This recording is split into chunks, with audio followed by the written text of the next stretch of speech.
Who gets to determine what we look at every day? And that, to me, is part of the central theme of what this film is about.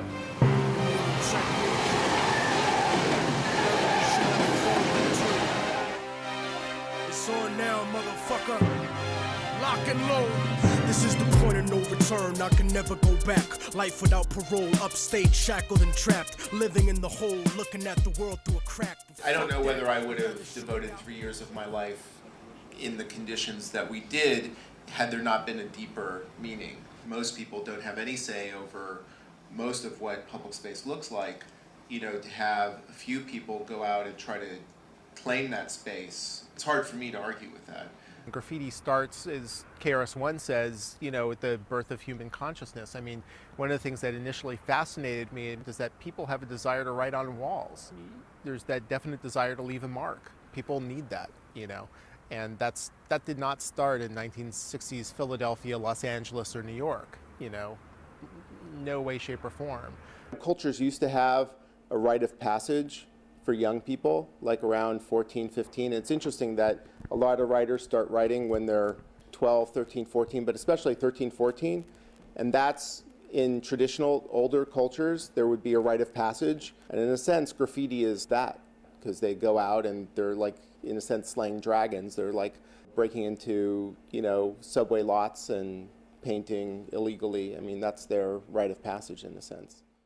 The first two interviews that I did a couple years ago, one was with Sharp, who kind of took me around all the Hall of Fames in New York City, and I did an interview with him, and he said, no one's asking me these kind of questions. No one's ever asked me these questions. You should really do this documentary, and you shouldn't just do it about New York or the United States. You should do it all over the world, because no one's ever done that before. And then that night, I went out with Tuize, who's now with the ACC crew, who's in the documentary a fair bit, and that was my first bombing raid.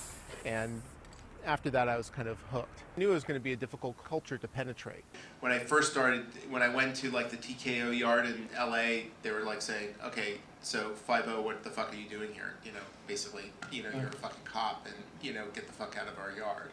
So, no, we talked to so-and-so and so-and-so, and they said it was okay. And, you know, and still at the end, they were coming after me, looking at my camera. What shots did you take? Is my face on the shot? Both I and also Tracy, especially Tracy, worked really hard connecting to writers and also law enforcement. Through the interviews kind of opened up this whole conversation and dialogue about what graffiti kind of means in modern society and its relationship to public space as a whole.